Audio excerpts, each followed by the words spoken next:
আব্দুল্লাহ ইবনে আমর ইবনুল আস রাদিয়াল্লাহু তাআলা আনহু থেকে বর্ণিত, মুসনাদে আহমদের মধ্যে একাধিক বর্ণনা আসছে এক সাহাবীর ব্যাপারে। তিনি বলেন, একদিন আমরা ফজরের নামাজের জন্য জামাতের জন্য অপেক্ষায় আছি। নবীজি সাল্লাল্লাহু আলাইহি ওয়াসাল্লামও আমাদের মাঝে আছেন। হঠাৎ করে নবীজি বললেন, এখন যেই ব্যক্তি প্রবেশ করবে সে জান্নাতি। সবার নজর দরজার দিকে। কোন সে সৌভাগ্যবান ব্যক্তি যার ব্যাপারে নবীজি এমনটা ঘোষণা দিলেন? দেখা গেল একজন ব্যক্তি নবীজির ঘোষণার পর মসজিদের দরজা দিয়ে ঢুকতেছে। তার চেহারা দিয়ে এখনো অজুর পানি, দাড়িটা এখনো ভেজা। এভাবে দ্বিতীয় দিন আবার ফজরের নামাজের পূর্বে নবীজি বলেন, এখন যেই ব্যক্তি দরজা দিয়ে ঢুকবে সে জান্নাতি। আবার সবার নজর দরজার দিকে। কোন সে ব্যক্তি? নবীজির এই সুসংবাদ কার ব্যাপারে দেওয়া হলো? তাকায় দেখে গতদিন যেই ব্যক্তি প্রবেশ করেছে আজকেও সে। গতদিন যেমন অজুর পানি তার দাড়ির মধ্যে ছিল, আজকেও দেখা যাচ্ছে। দ্বিতীয় দিন অতিবাহিত হয়ে গেল। তৃতীয় দিন আবার ফজরের নামাজের পূর্বে নবীজি বলেন, এখন যেই ব্যক্তি দরজা দিয়ে ঢুকবে সে জান্নাতি। সবার নজর দরজার দিকে। কে সে সৌভাগ্যবান ব্যক্তি? দেখা গেল গত 2 দিন যেই ব্যক্তি যেই অবস্থায় ঢুকেছিল আজকেও একই ব্যক্তি একই অবস্থায় দরজা দিয়ে ঢুকছে।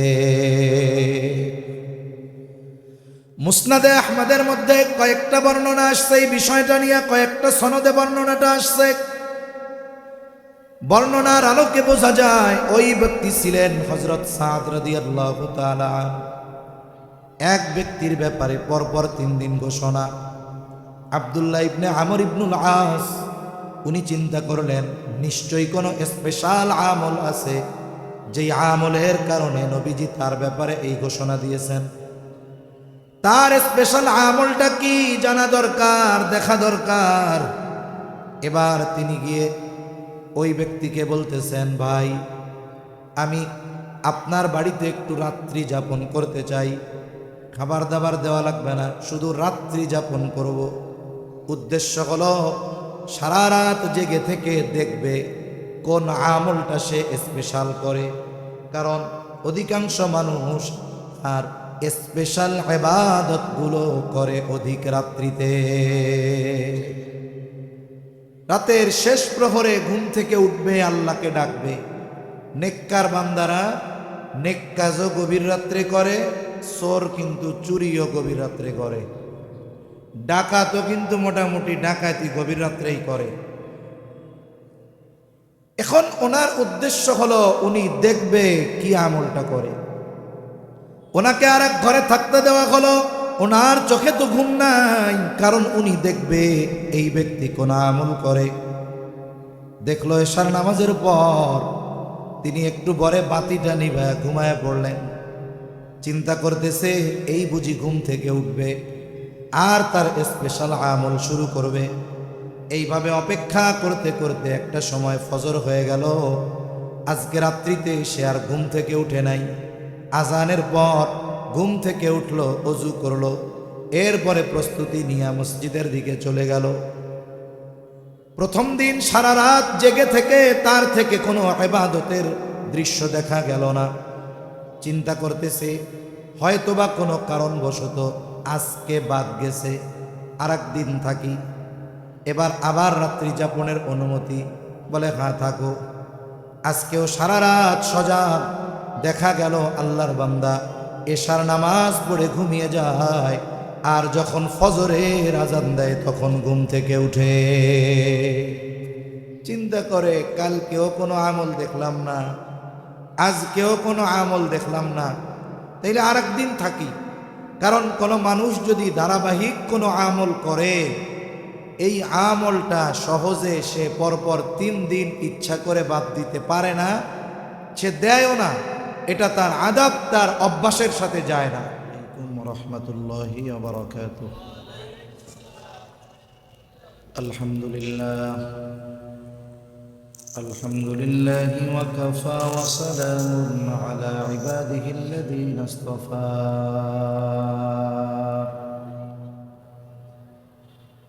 أما بعد فأعوذ بالله من الشيطان الرجيم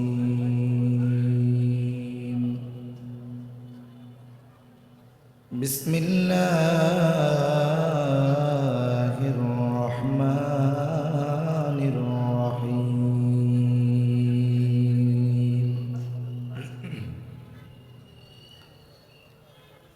إن الذين آمنوا وعملوا الصالحات كانت لهم جنات الفردوس نزلا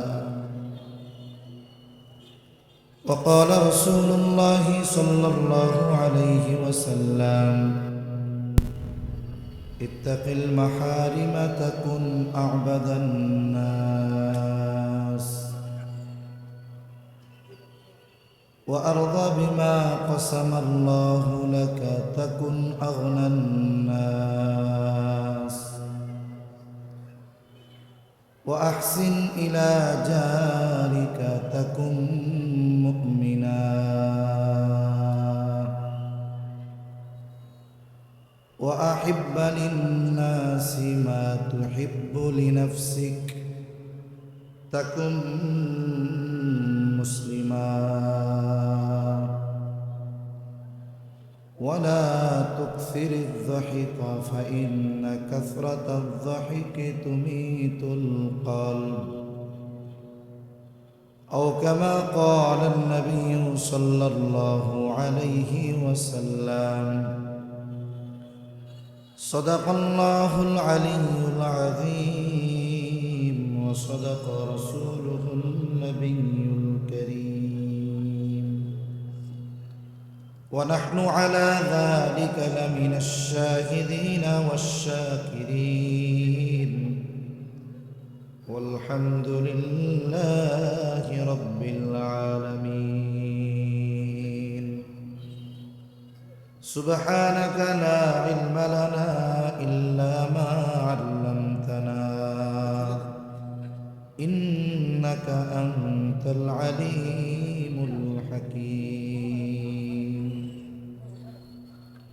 আমরা মহব্বতের সাথে দুরূদ শরীফ পাঠ করি اللهم صل على محمد وعلى آل محمد كما صليت على إبراهيم وعلى آل إبراهيم إنك حميد مجيد اللهم بارك على محمد وعلى آل محمد كما باركت على إبراهيم وعلى آل إبراهيم إنك حميد مجيد যেমন শেখুল হাদিস জাকারিয়া রহমাতুল্লাহি আলাইহি ওনার অভ্যাস ছিল দিনের কিছু সময়ে উনি লিখতেন লেখালেখি করতেন ওনার এই নিয়ম কোনো ব্যক্তি যদি আসতো মেহমান আসতো ওনার নিয়মের কোনো তারতম্য ঘটতো না তবে উনিই বলেন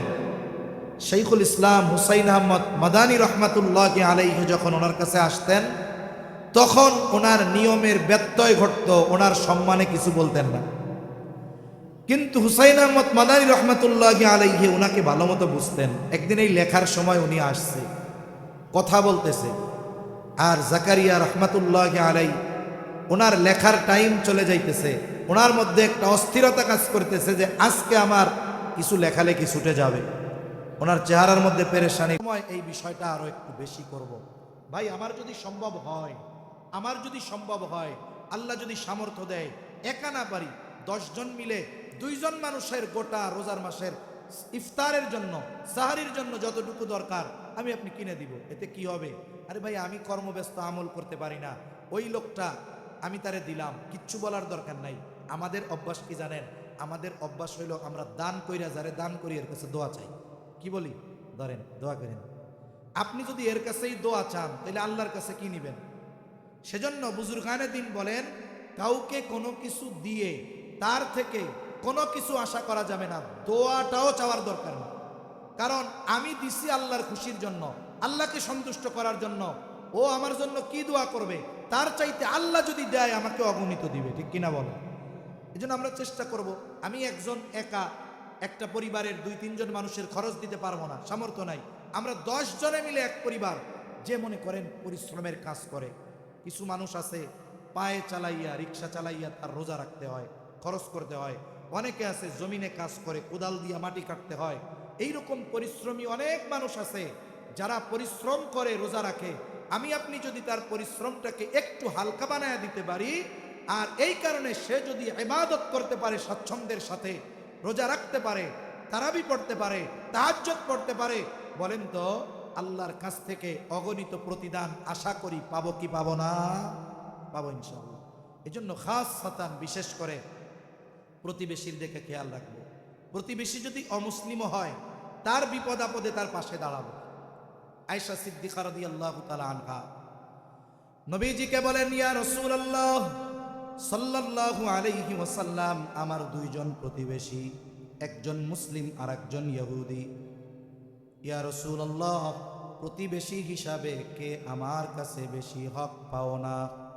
2 জনের পরিচয়টাও পরিষ্কার করে দিয়েছে, একজন মুসলিম আর একজন ইহুদি। কিন্তু নবীজি এমনটা জবাব দেন নাই যে মুসলিম সে তোমার কাছে বেশি হক পাও না, বরং নবীজি বলেন, আয়েশা, যার দরজা তোমার দরজার বেশি কাছে, প্রতিবেশী হিসাবে সে তোমার কাছে বেশি হক পাও না। এই জন্য আমরা আমাদের প্রতিবেশীর সাথে ভালো আচরণ করব। তো তাহলে কি হবে? নবীজি বলেন, তাকুম মুমিনা, তুমি প্রকৃত মুমিন হতে পারবা।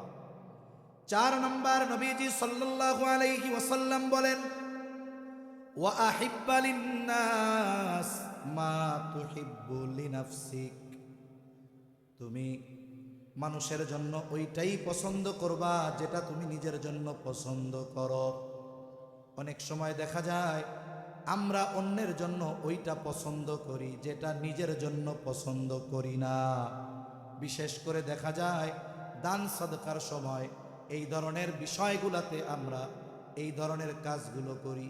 যেমন কি করি, অনেক জায়গায় হয় জুমার দিন মসজিদের মধ্যে সব ছেঁড়া টাকাগুলো দেয় না? অনেক মসজিদে এমনও ঘোষণা দেয়, আগে যখন জুমা পড়াইতাম না শুনতাম একজন ইমাম কইতেছে, আল্লাহর হস্তে আপনারা দেন না দেন কোনো অসুবিধা নাই, তবে আল্লাহর হস্তে ছেঁড়া টেহা দিয়েন না। অনেক মানুষ আল্লাহর ব্যাপারে ওইটা পছন্দ করে যেটা নিজের জন্য করে না। এই যে মসজিদে টাকা দিচ্ছি, এই টাকা দিচ্ছি কার ঘরে? জোরে বলেন না, কার ঘরে? এই টাকা দোকানে নেয় না, ভিক্ষা দিতে গেছে হেতেও নেয় না, মসজিদের দান বাক্স সামনে আসছে, কাই তুমি পালাইবা কোন জায়গায়? সেরা টেহাও দিমু, সোয়াবও নিমু, এটা করা যাবে না। আমি যখন দান সাদকা করব, কাউরে কিছু দিব, আমি আমার এমনি কথা বলতেছি আর কি, অভ্যাস, চেষ্টা করি এটা। অনেক সময় আমি চেষ্টা করি মানিব্যাগের সবচাইতে পরিষ্কার টাকাটা আমি মসজিদে দেওয়ার জন্য। যখন কোথাও রিক্সায় যাই, প্রথমে চিন্তা আসে মানিব্যাগের মধ্যে পচা টাকাটা আছে, না ওইটা দিব না। এরপরে খুঁজে শুনে যেটা মোটামুটি ভালো টাকা ওইটা ওরে দেই। তা চিন্তা করি যেহেতু নফস বলতেছে খারাপটা দে, দিব না। ছোট ছোট বিষয় থেকে বড় বড় বিষয়গুলো অর্জন করা সহজ হয়। এখন দেখুন আমরা কোনটা করি, নিজের জন্য যেটা অপছন্দ করি অন্যের জন্য সেটা পছন্দ করি। বলেন, আমি নিজের জন্য উন্নতি অগ্রগতি চাই, কিন্তু আমার আর এক ভাইয়ের জন্য যদি উন্নতি অগ্রগতি হয় আমি হিংসায় মইরা শেষ হয়ে যাই। অথচ কি করা দরকার, আপনি যদি তার মতো চান তাইলে তার জন্য দোয়া করেন যে আল্লাহ আমার ভাইরে আপনি এটা দিছেন, তারে আরো বেশি বেশি দেন। আপনি যখন তার জন্য নেক দোয়া করলেন, হাদিসের মধ্যে আসছে আল্লাহ ফিরিস্তা নিযুক্ত করে রাখছে আপনার জন্য দোয়া করা। আমি দোয়া করলাম তার জন্য, আমার দোয়া তার ব্যাপারে কবুল হতেও পারে নাও পারে, কিন্তু ফিরিস্তা যদি আমার জন্য দোয়া করে আশা করা যায় এই দোয়া কবুল হবেই ইনশাআল্লাহ, ঠিক কিনা বলেন? তাইলে বলেন, আর একজনের ভালো দেখা যদি হিংসা করি, আর একজনের যদি অমঙ্গল কামনা করি, খারাপ চাই, এতে লস ওর চাইতে আমার আরো বেশি। এজন্য আমি সবার জন্য ওইটাই পছন্দ করব যেটা আমার জন্য আমি পছন্দ করি। আমি চাই না যে আমি অভাবে পড়ি, এটা আমি সবার জন্য পছন্দ করব যে আল্লাহ কেউ যেন অভাবে না পড়ে। এভাবে যদি করি তাহলে দেখবেন জীবন সুন্দর হবে। আর নবীজি বলেন তাকুম মুসলিমা তুমি যেটা নিজের জন্য পছন্দ করো এটা যদি মানুষের জন্য পছন্দ করো তাইলে তুমি প্রকৃত মুসলমান হতে পারবা। সুবহান। আমাদের দেশে এই যে রমজান মাস আসতেছে, কতজন জাকাত দিবে? জাকাত জাকাত দেয় না? জাকাত দেয়। আমাদের দেশে কাপড়ের দোকানগুলোতে জাকাতের কাপড় আর লুঙ্গি পাওয়া যায়। জাকাতের কাপড় আর লুঙ্গির ব্যাখ্যা কি? বলে বাজারের সবচাইতে নিকৃষ্ট কাপড়, ওর চাইতে নিম্নমানের কাপড় আর কিছু নাই, এটার নাম হলো জাকাতের কাপড় আর লুঙ্গি। জাকাত এটা গরিবের হক। জাকাত দিয়ে ক্রেডিট দেখানোর কোনো সুযোগ নাই, কারণ আমার অর্জিত সম্পদে যদি জাকাত ফরজ হয়, সব কিছু যদি ঠিক থাকে, তাহলে অভাবী দুস্থ গরিব যারা আছে জাকাত নেওয়ার উপযুক্ত, আমার এই সম্পদের মধ্যে শতকরা 2.5 টাকা তাদের হক সাব্যস্ত করেছেন কে? মনে রাখতে হবে, আমার মাল যেটা, এটার মালিকও আমি না, আমার মালের মালিক কে? আল্লাহ আমার একটু দিছে এটা, এর মধ্যে ওই 2.5% দরিদ্র মানুষের হক। এজন্য উচিত ছিল জাকাত তো গরিবের হাতে গিয়ে তুলে দিয়ে আসা। কিন্তু আমাদের অমুক সাহেব তমুক সাহেব জাকাত দিবেন, জাকাতে কি দেয়? একটা শাড়ি আর একটা লুঙ্গি। এমন শাড়ি লুঙ্গি একবার ধোয়ার পরে ওইটা তেনা না কাপড় নাকি কাগজ এটা বোঝা যায় না। এখন বলেন তো, যেই সাহেব জাকাত দিচ্ছেন, ওই শাড়ি আর লুঙ্গি যদি সাহেবরে বলা হয়, সাহেব এই লুঙ্গি তো আমাদের দিলেন, আপনিও এটা পরেন, আপনার বউরেও এটা পরাইয়েন, দেখেন তখন কি অবস্থা হবে। তার মানে কি? এইটা উনি নিজের জন্যই অপছন্দ করে, অথচ উনি অন্যকে এগুলো দিচ্ছে। এ ধরনের কাজ কখনোই সমীচীন নয়। বরং কেউ যদি জাকাত দিতে চায়, এমনভাবে দিবে, এক ব্যক্তিকে দরকার হয় দিক, সে যেন আগামী বছর জাকাত দেওয়ার মতো সম্পদ উপার্জন করতে পারে, জাকাত দেওয়ার উপযুক্ত হতে পারে। আমাদের দেশে যে জাকাত দেওয়া হয়, এটা মূলত জাকাত দেওয়ার নামে এক ধরনের তামাশা করা হয়। তাহলে মূল কথা হলো, আমি নিজের জন্য যেটা পছন্দ করব, মানুষের জন্য এটাই পছন্দ করব। আমি নিজের জন্য যেটা চাই, মানুষের জন্য সেটা চাইব। যদি এই অভ্যাস গড়ে তুলতে পারি, নবীজি বলেন তাকুম মুসলিমা, তাহলে তুমি প্রকৃত মুসলমান হয়ে যাইবা। শেষ কথা 5 নাম্বার, নবীজি বলেন ওয়ালা তুকসিরিজ যাহিকা ফাইন্না কাসরাতাজ যাহিকি তুমিতুল কলব। আল্লাহর নবী বলেন বেশি হাসিও না, বেশি হাসিও না, কারণ অতিরিক্ত হাসি হৃদয়কে মৃত বানায়া দেয়।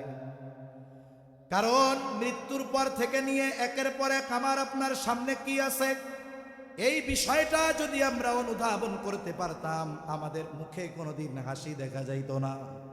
হযরত ওসমান গনি রাদিয়াল্লাহু তাআলা জান্নাতের সুসংবাদ প্রাপ্ত 10 জনের একজন, ওনার মতো ব্যক্তি। নবীজি 2টা কন্যা ওনার সাথে বিবাহ দিয়েছেন, উপাধি যিন্নুরাইন। যখন দ্বিতীয় স্ত্রী মারা যায়, নবীজি বলেন ও ওসমান, আমার তো আর কোনো কন্যা বিবাহ দেওয়ার মতো নাই, যদি আরো কন্যা থাকতো তাহলে আমি তার সাথে তোমার বিবাহ দিয়ে দিতাম। ওই ওসমান গনি রাদিয়াল্লাহু তাআলা আন জান্নাতের সুসংবাদ প্রাপ্ত 10 জনের একজন। উনি যখন কবরের পাশে দাঁড়াইতেন, অশ্রু বেয়ে পড়তো, চোখ বেয়ে ডুকরে কান্না করে দিতেন। জিজ্ঞাসা করা হলো, ওসমান, জান্নাতের সুসংবাদ পাওয়ার পরেও আপনি কেন কান্না করেন? তিনি বলতেন, নবীজি জান্নাতের সুসংবাদ দিয়েছেন ঠিক আছে, কিন্তু কবরে আমার সাথে কি আচরণ করা হবে এটা তো আমি জানি না, এই জন্য ভয়ে চিন্তায় কান্না করতেন। আর আল্লাহ তাআলাও বলেন ফালইয়াদহাকু কলিলাও ওয়ালইয়াবকু কাসীরা, হাসো কম কাঁদো বেশি। আমরা যদি আমাদের কর্মের পরিণতি সম্পর্কে বেখবর না হইতাম, একটু যদি চিন্তা করতাম, তাহলে আমাদের মুখে হাসি আসতো না, আমাদের অট্টহাসি বের হইতো না। যদি হাসার প্রয়োজন হয় তাহলে সুন্নাত তরিকায় হাসবো, সিন্দাবাদের দৈত্যর মতো হাসবো না। আমরা ছোটবেলায় আলিফ লাইলা দেখতাম, ওই সময় তো মাসুম ছিলাম, গোনাজারি হয় না, এই জন্য কই সপ্তাহে একদিন আলিফ লাইলা দেখতে একবারে গ্রামের শেষ প্রান্তে দেখা যাইতো 3 গ্রাম মিলাই একটা টিভি, হ্যাঁ, আলিফ লাইলা দেখতে যাইতো। আলিফ লাইলায় দৈত্য হাসতো না হা হা করে। অনেকে দেখবেন আড্ডা মারতেছে, দাঁত দুই পাটি বাইর কইরা জিব্বা বাইর কইরা অট্ট হাসি হাসে, খবরদার। এই কাহ কাহ এই হাসি আল্লাহ রসুল মানা করছেন। আল্লাহ রসুল হাসতেন তাবাসসুমান, মুচকি হাসি হাসতেন। যদি হাসির কিছু হয় এভাবে হাসবো, আওয়াজ করে অট্ট হাসি আমরা হাসবো না। আর হাস্যাত্মক কর্মকাণ্ডের মধ্যে বেশি জড়িত থাকবো না। এই যে কৌতুক টৌতুক এই বিষয়গুলো মূলত সাময়িক বিনোদন আমরা পাই, কিন্তু এই বিষয়গুলো আমাদের হৃদয়কে মৃত বানায়া দেয়। আমরা এক জিন্দা দিল চাই, আমরা এক জিন্দা কলব চাই, যেই কলবের মধ্যে আল্লাহ আল্লাহ রসুলের মহাব্বত থাকবে, জান্নাতের আশা থাকবে, জাহান্নামের ভয় থাকবে। এই রকম দিল এক যদি তৈরি করতে চাই, তাহলে মাত্রাতিরিক্ত হাস্যরস কৌতুক যদি করি, তাহলে ওই দিলে ওই বিষয়গুলো অর্জিত হবে না। তা সম্মানিত উপস্থিতি, এভাবে যদি জীবন সাজাই, আমল সুন্দর হবে, হতে পারবো জান্নাতুল ফেরদাউসের মেহমান। তাহলে মূল কথার দিকে এবার আসি। কথা শেষ। আমরা সবাই আবেদ হতে চাই তো? কারা কারা চাই? আদুজা করি। এই মাসগুলোর মধ্যে আল্লাহ তাআলার পক্ষ থেকে সবচাইতে বড় নির্দেশ হলো ফালা তাযলিমু ফীহিন্না আনফুসাকুম। হারাম মাস সমূহের মধ্যে তোমরা গুনাহ করিও না, নিজেদের উপরে নিজেরা জুলুম করিও না।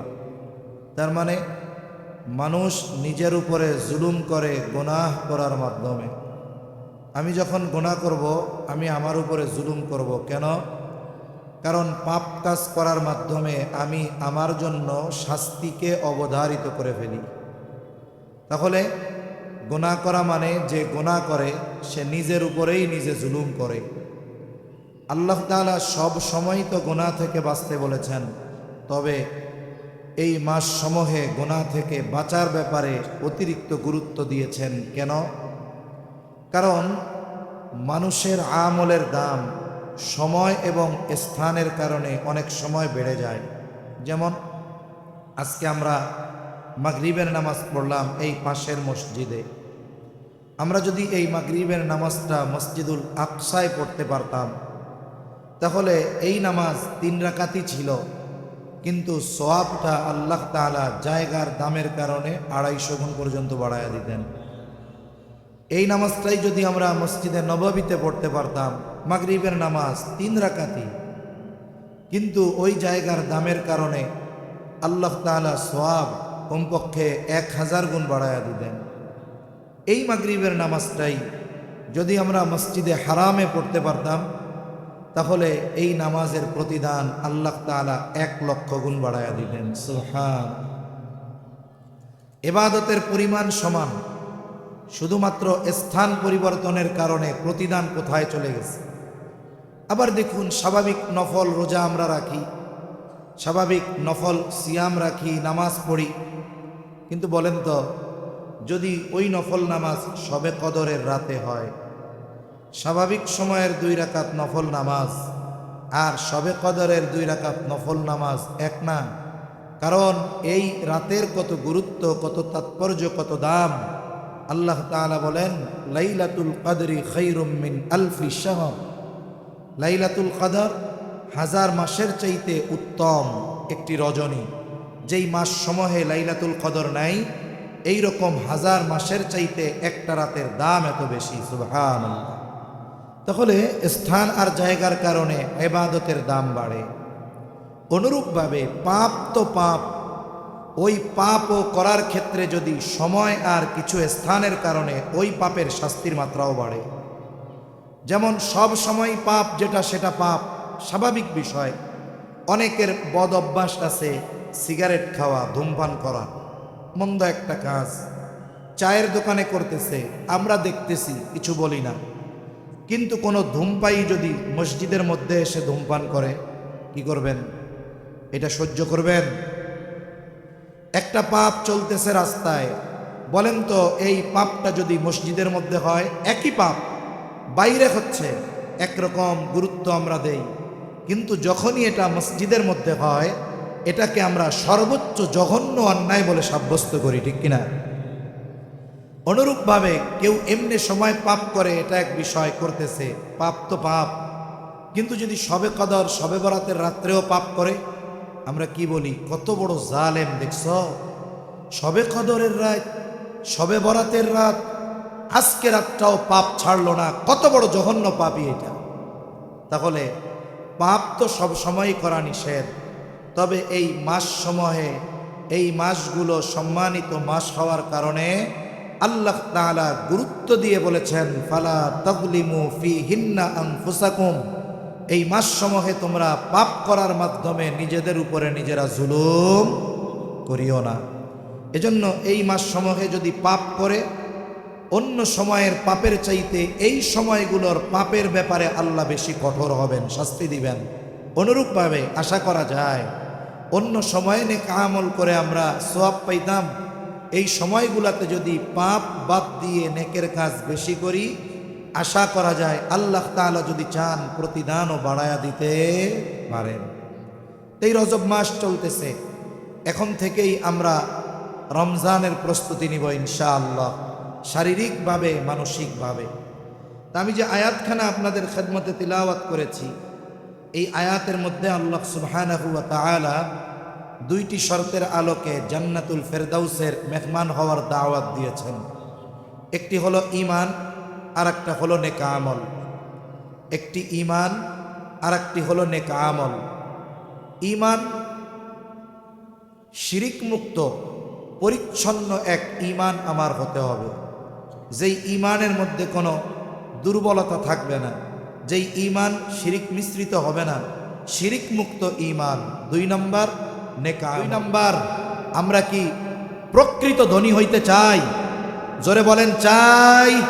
তাইলে কি করতে হবে? বলে আল্লাহ যা দিছে সন্তুষ্ট থাকতে হবে, স্বল্পে তুষ্ট থাকতে হবে, তাইলে প্রকৃত শান্তি পাবো। 3 নম্বর, আমরা প্রকৃত মুমিন হতে চাই, তাহলে প্রতিবেশীর সাথে আমি ভালো আচরণ করব, কর্মক্ষেত্রে হোক, সফরে হোক, এরপরে গ্রামে হোক, যিনি আমার পাশে আছেন তিনি আমার সাময়িক সময়ের প্রতিবেশী, এমন কোনো কাজ করব না, এমন কোনো কথা বলবো না যাতে আমার প্রতিবেশীর কষ্ট হয়, সাথে সাথে তার হক নষ্ট করব। যদি সে দরিদ্র গরিব অসহায় হয়, বরং তার প্রতি আমার সহানুভূতিশীল আর ভালো আচরণের মাত্রা বাড়াতে হবে, তাহলে আমি প্রকৃত মুমিন হতে পারবো। আমরা সবাই প্রকৃত মুসলমান হতে চাই। আল্লাহ বলছেন মুসলমান না হয়ে মরো না। প্রকৃত মুসলমান কেমনে হবা? নবীজি বলেন, তুমি নিজের জন্য যেটা পছন্দ করো মানুষের জন্য সেটা পছন্দ করবা, ঠিক সাথে সাথে নিজের যেটার জন্য যেটা অপছন্দের ওটা মানুষের জন্য অপছন্দের হতে হবে, তাহলে কি হতে পারবো? প্রকৃত মুসলমান। আর আমরা যদি এক প্রাণবন্ত জীবন্ত কলব চাই, তাহলে হাসতে হবে কম, কাঁদতে হবে বেশি। এই আলোকে যদি জীবনকে সাজাই, এক সুন্দর হায়াত অতিবাহিত হবে। সাথে ঈমান ঠিক, বলে ঠিকানা হলো জান্নাতুল ফেরদাউসের মেহমান, যেখানে আমরা মেহমান। মেজবানকে, ওই মেহমানদারি আর মেজবান এটা 3 দিনের নয়, আল্লাহ অনন্তকালের মেজবান, আমরা হব জান্নাতুল ফেরদাউসের অনন্তকালের মেহমান। আল্লাহ সুবহানাহু ওয়া তাআলা আমাদের সবাইকে নবীজির এই সুন্দর নসিহতগুলোর আলোকে আমাদের জীবনকে সুসজ্জিত করার তৌফিক আল্লাহ দান করেন। সকলে বলি আমিন। ওয়া আখিরু দাওয়ানা আনিল হামদুলিল্লাহি রাব্বিল আলামিন। আসসালামু আলাইকুম ওয়া রাহমাতুল্লাহি ওয়া বারাকাতুহু। আমি একটি হাদিস আপনাদের খেদমতে পাঠ করেছি, এই হাদিসটাই মূলত আজকে আমরা ইনশাআল্লাহ মুযাকারা করব, আল্লাহ তৌফিক দান করেন। অনেক সময় আমাদের ধারণা হলো এরকম যে সবচাইতে বড় আবেদকে, ইবাদত সবচাইতে বেশি কে করে, সবচেয়ে বড় আবেদকে আমরা মনে করি যিনি অনেক নামাজ পড়েন, যিনি অনেক নফল রোজা রাখেন, যিনি অনেক নফল সালাত আদায় করেন, যিনি তাহাজ্জুদ পড়েন, আওয়াবিন পড়েন, ইশরাক পড়েন, কোনো নফল নামাজ, কোনো নফল রোজা আমল ছাড়েন না, উনি মনে হয় সবচাইতে বড় আবেদ। কিন্তু বিষয়টা এমন নয়।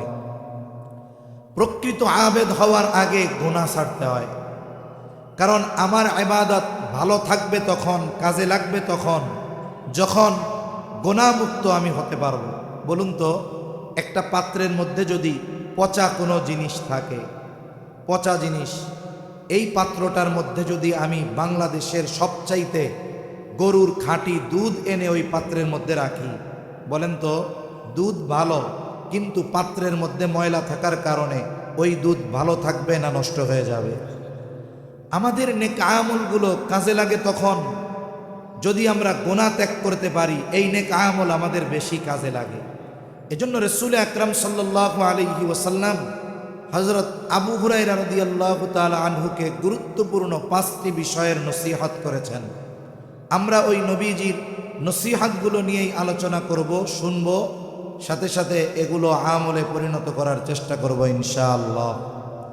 আবু হুরায়রা রাদিয়াল্লাহু তাআলা আনহু বলেন, রাসূল আকরাম সাল্লাল্লাহু আলাইহি ওয়াসাল্লাম একদিন সবাইকে বলতেছেন, তোমাদের মধ্যে কে এমন আছো যে আমি তাকে কিছু শেখাবো, সে নিজে শিখবে, আমল করবে, আবার যারা আমল করতে চায় তাদেরকে শেখাবে। আবু হুরায়রা রাদিয়াল্লাহু তাআলা আনহু তো নবীজির কাছে বেশি থাকতেন। উনি নবীজির কাছে থাকছেন কম, কিন্তু ঈমান আনার পর থেকে পুরা সময়টাই নবীজির ওফাত পর্যন্ত উনি নবীজির কাছে থাকছেন, যার কারণে উনি সবচাইতে বেশি, সবচাইতে অধিক হাদিস বর্ণনাকারী। আবু হুরায়রা রাদিয়াল্লাহু তাআলা আনহু, এমন কোনো হাদিস নাই যেইখানে আবু হুরায়রা রাদিয়াল্লাহু তাআলা আনহুর হাদিস নাই, এমন কোনো হাদিসের কিতাব নাই। আবু হুরায়রা রাদিয়াল্লাহু তাআলা আনহু বলেন, আনা ইয়া রাসূলুল্লাহ, হে আল্লাহর রাসূল, আমি আছি, নিজে আমল করব, যদি কেউ আমল করতে চায় আমি তাকে শিখাইয়া দিব। এবার নবীজি সাল্লাল্লাহু আলাইহি ওয়াসাল্লাম আবু হুরায়রা রাদিয়াল্লাহু তাআলা আনহুর হাতটা এরকম চাইপা ধরলেন। অনেক সময় একজন একজনের সাথে পথ চলতেছে, বন্ধুর সাথে বন্ধু, গুরুত্বপূর্ণ কিছু কথা বলার জন্য, গুরুত্বপূর্ণ কিছু কথা বলার প্রস্তুতি স্বরূপ তার মনোযোগ ভালোভাবে আকর্ষণ করার জন্য অনেক সময় কি করে, ডাক দেওয়ার পরেও হাতটা ধরে, এই মেয়ে এদিকে আসো। এটা পরিচিত লোকের সাথেই করা যায়। যেহেতু আবু হুরায়রা নবীজি সাল্লাল্লাহু আলাইহি ওয়াসাল্লামের কাছে সব সময় থাকেন, এইবার নবীজি সাল্লাল্লাহু আলাইহি ওয়াসাল্লাম আবু হুরায়রা রাদিয়াল্লাহু তাআলা আনহুর হাত চাইপা ধরলেন। গুনে গুনে 5টি নসিহত তিনি করলেন। কয়টা নসিহত? জোরে বলেন না কয়টা? জীবন পরিবর্তন হওয়ার মতো 5টা নসিহত। আবু হুরায়রা রাদিয়াল্লাহু তাআলা আনহু বলেন, নবীজি সাল্লাল্লাহু আলাইহি ওয়াসাল্লাম ওনাকে বলতেছেন, ইয়া আবা হুরায়রা ইত্তাকিল মাহারিমা তাকুন আ'বাদান নাস। 1 নম্বর উপদেশ, 1 নম্বর নসিহত, হে আবু হুরায়রা, তুমি হারাম কাজ থেকে বেঁচে থাকো, এর মানে গুনার থেকে বেঁচে থাকো। আল্লাহ তাআলা যেই বিষয়গুলো নিষেধ করেছেন সেই বিষয়গুলো থেকে বাঁচো, গুনাহ থেকে বাঁচো। তাকুন আ'বাদান নাস, তুমি মানুষের মধ্যে সবচাইতে বড় আবেদ হয়ে যাইবা। আমরা মনে করি আবেদ হওয়ার জন্য ইবাদত বেশি বেশি করতে হবে, কিন্তু প্রকৃতপক্ষে প্রকৃত আবেদ হওয়ার জন্য গুনাহ ছাড়তে হবে। কারণ কোনো ব্যক্তি যখন গুনাহ ত্যাগ করে নিজেকে পরিষ্কার পরিচ্ছন্ন করে ফেলে, পবিত্র করে ফেলে, সে যেই ইবাদত করে, যতটুকু করে ততটুকুই ঠিক থাকে। আর যদি মানুষ গুনাহও জারি রাখে, নেকের কাজও করে, তাহলে দেখা যায় ওই আমল, অনেক আমল গুনাহর কারণে নষ্ট হয়ে যায়। এজন্য নবীজি সাল্লাল্লাহু আলাইহি ওয়াসাল্লাম আবু হুরায়রা রাদিয়াল্লাহু তাআলা আনহুকে 1 নম্বরে উপদেশ দিলেন, ও আবু হুরায়রা, তুমি নিষিদ্ধ বিষয় থেকে বাঁচো, পাপ থেকে বাঁচো, তাইলে মানুষের মধ্যে সবচাইতে বড় আবেদ হয়ে যাইবা।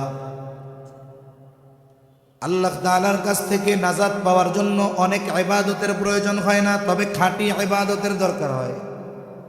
যেমন এক হাদিসের মধ্যে নবীজি সাল্লাল্লাহু আলাইহি ওয়াসাল্লাম বলেন, আখলিস দীনাকা ইয়াকফিকাল আমালুল কলিল, তোমার ঈমান খাঁটি করো, দিন খাঁটি করো, অল্প আমল নাজাতের জন্য যথেষ্ট হয়ে যাবে। তার মানে নাজাতের জন্য অনেক আমল দরকার নাই, তবে আমলটা যেন খাঁটি হয়, এইভাবে আমলটা করা দরকার। সাহাবায়ে কেরামের বিষয়টা তো এমনও আছে যে অনেক ইবাদত করেন নাই, কিন্তু নবীজির কাছ থেকে জান্নাতের সুসংবাদ পেয়েছে।